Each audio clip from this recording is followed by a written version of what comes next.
여러분 안녕하세요. 말씀 묵상입니다. 우리는 찰스 스펄전 목사님의 설교를 통해서 마태복음 18장 20절의 말씀을 두세 사람과 함께 하시는 주님이라는 제목으로 읽고 묵상하고 있습니다. 먼저 본문의 말씀을 읽겠습니다. 두세 사람이 내 이름으로 모인 곳에는 나도 그들 중에 있느니라. 아멘. 자, 우리가 바로 앞선 시간에서는 본질적인 것이 아닌 문제들에 관해서 살펴보고 있었습니다.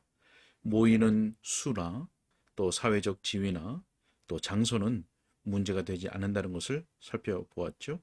자, 어느 곳에서나 두세 사람은 모일 수 있고 또 누구든지 그리스도 이름으로 두세 사람이 모인 곳에는 주님께서 거기 계시겠다고 약속하신 말씀을 우리가 살펴보았습니다. 자, 계속되는 내용을 읽고 묵상하도록 하겠습니다. 모인 사람의 수나 그 사회적 지위나 장소가 전혀 중요한 것이 아니듯이 언제 모이냐는 이 시간도 중요한 것이 아니라는 것을 주목하십시오. 기도하는 시간을 정할 수도 있습니다. 거룩한 습관에서 그런 일이 마땅히 우리에게 있어야 합니다. 기도하기 위해서 특별히 시간을 정하는 것이 옳을 것입니다. 기도를 위해 시간을 정해두지 않는 사람은 기도하기를 잊을 가능성이 있기 때문입니다. 그렇지만 하늘의 문이 마치 어떤 특별한 시간을 정해놓고 열리고 나머지 시간에는 온종일 닫혀 있는 것 같다는 식의 미신적인 생각을 하기까지 기도 습관이 빠지지 않도록 극히 조심해야 합니다. 여러분이 원하는 시간에 모이십시오. 어떤 시간이 더 기도하기에 알맞은 시간이란 있을 수 없습니다. 모든 시간이 다 좋습니다. 자정부터 다음 날 자정까지 어느 시간이라도 좋습니다. 기도의 시간은 기도할 필요가 있는 시간입니다. 또 기회가 주어지고 또 기도하고 싶을 때가 바로 기도 시간이요. 함께 모일 수 있을 시간이 기도 시간입니다. 기회가 허락되는 대로 어느 시간에나 기도하는 것이 합당합니다. 저는 시골에서 때로 이런 말을 들었습니다. 그런데요, 사람들이 추수하느라고 바빠서 기도회로 모이게 할 수 없어요. 자, 설교자가 새벽 4시에 일어나서 이슬이 풀잎에 아직 맺혀 있을 때에 들에 나가 기도회를 연다면 설교자와 양떼들을 위해서 정말 중요한 일이 아니겠습니까? 사람들이 저녁 6시에 기도하러 올 수 없다면 7시나 8시 또는 9시나 10시에 모이게 하십시오. 아마 젊은이들은 늦은 시간에 잠자리에 드는 것이 더 좋을 것입니다. 어떤 시간은 공적으로 모이는데 합법적으로 방해가 되는 요소들이 있을 수 있습니다. 그러나 두세 사람이 기도하고 싶을 때 늦게 함께 앉아 모일 수 있습니다. 그러면 경찰이 와서 그만하고 집에 들어가 주무시라고 말하는 일이 결코 없을 것입니다. 우리 통치자들은 지금은 저녁 종을 치지 않습니다. 주 우리 하나님께서는 졸거나 잠들지 않습니다.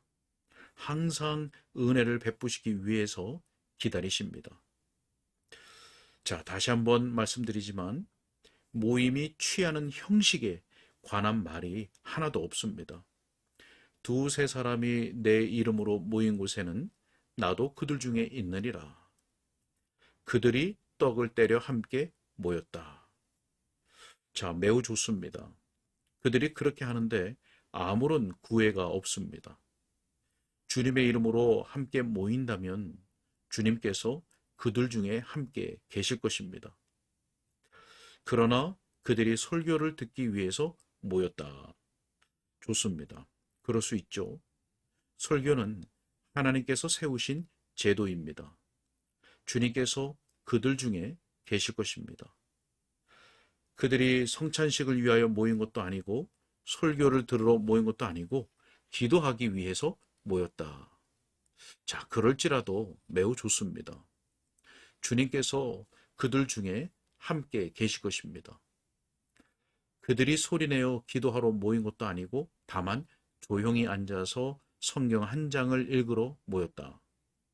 자, 매우 좋습니다. 주님께서 그들 중에도 함께 계실 것입니다.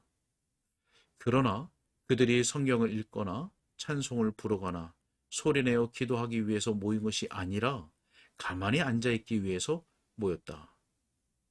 자, 예수님의 이름으로 그들이 모였다면 그들 중에도 주님이 함께 계실 것입니다. 두세 사람이 내 이름으로 모인 곳에는 나도 그들 중에 있느리라. 여러분 주의하십시오. 이것만이 유일한 특별한 예배 형태이다 라고 말하는 어리석은 자가 되지 마십시오. 그리스도께서는 그렇게 말씀하지 않으셨습니다. 참된 예배가 취하는 어떠한 형식도 주 예수 그리스도께서는 용납하실 뿐만 아니라 허락하셨다고 우리는 믿습니다. 만일 그리스도의 성령께서 거기에 계시다면 말입니다. 그러나 만일 하나님의 성령이 없이 모인다면 집회가 취하는 형식이 정확무오하게 옳다고 스스로 생각할지라도 그 형식은 별 소용이 없을 것입니다. 두세 사람이 내 이름으로 모인 곳에는 나도 그들 중에 있느니라. 그처럼 비본질적인 문제들이 그렇게 많습니다. 자, 그러나 이제 두 번째로 가장 본질적인 문제가 있습니다. 곧 그리스도의 이름으로 모여야 한다는 점입니다. 이는 그 모임이 그리스도인들의 모임으로서 예수 그리스도와 교제하기 위해서 함께 모이고 서로 그리스도 안에서 모이는 것이 되어야 함을 의미하지 않습니까? 자, 또한 이는 그리스도인들이 그리스도의 뜻을 이해하는 대로 그 뜻을 신약 성경에서 발견하고 성령께서 그들에게 신약 성경을 열어 보여주시는 대로 그 뜻에 복종하기 위해 함께 모이는 것이 되어야 함을 뜻하지 않습니까? 또한 이는 분명하게 주님의 목적을 위해서 모이는 모임이어야 함을 뜻하지 않습니까? 그리스도를 높이고 그리스도께 경배하기 위해서 영광을 그리스도께 돌리기 위한 모임이 되어야 함을 뜻하지 않습니까? 그들이 함께 모이기는 하되 어떤 신비롭고 눈에 보이지 않는 알 수 없는 그리스도를 위해서 모이는 것이 되어서는 안 됩니다. 오히려 그리스도의 이름으로 모여야 합니다.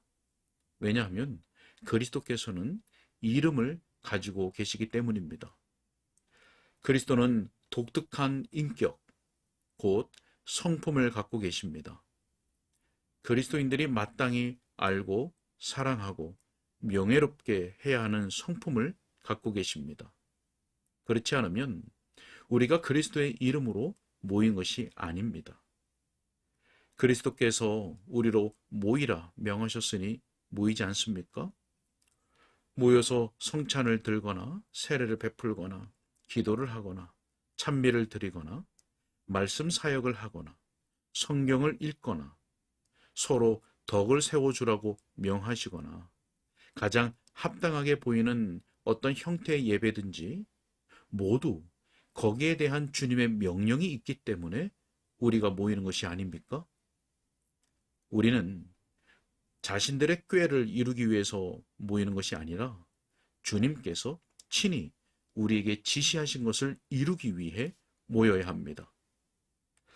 이렇게 주님의 이름으로 모인다는 것은 무엇보다 먼저 우리가 주님의 이름으로 알려져야 하며 그 다음에 주님께 더 가까이 나아감으로써 서로가 더 친밀해져야 한다는 뜻이 아닙니까? 함께 모이는 것은 주님에 의해서 주님께로 모이는 것이어야 합니다. 만일 모든 사람들이 그리스도를 중심으로 모인다면 그들 모두가 서로와 밀착되는 것입니다. 만일 각 사람의 목표가 그리스도를 개인적으로 사귀고 그리스도를 개인적으로 알며 그리스도를 신뢰하고 그리스도를 개인적으로 경배하고 섬기며 그리스도를 닮는 것이라면 우리 모두는 함께 모이고 있는 것입니다. 우리의 사귐이 성부 하나님과 그분의 아들 예수 그리스도와 함께 하는 것이라면 또한 우리는 모든 성도들과 교제를 갖는 것입니다. 이것이 우리의 모든 모임의 중요한 목적이 되어야 마땅합니다. 곧 모든 모임이 좀 더 충만하게 그리스도께로 인도함을 받아야 하는 것입니다. 우리 모든 사람들은 마땅히 예수님께서 우리 중에 계시다는 믿음을 가져야 마땅합니다. 그리고 함께 그분께 나아가야 합니다.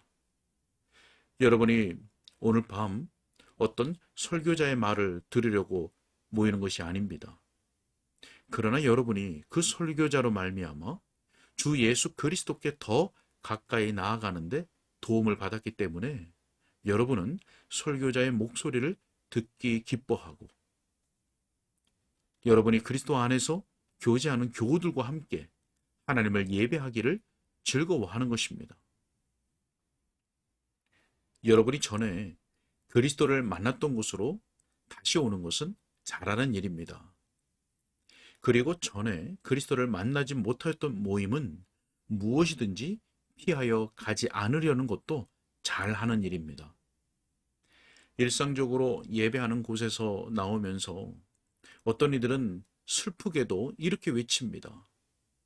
사람들이 주님을 무덤에서 가져다가 어디 두었는지 우리는 알지 못하겠다. 여러분, 예수님께서 계시지 않는 곳에는 가지 마십시오. 그리고 만일 여러분이 이렇게 말하지 않을 수 없게 되었다 합시다. 내가 설교를 여러 번 들었지만 그리스도의 이름은 언급하지 않더라.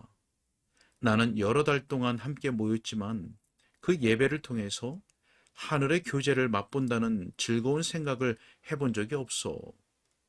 자, 그럴 경우에는 다시는 그리로 가지 마십시오. 그저 습관을 따라서 교회나 모임의 장소에 가는 일을 하지 마십시오.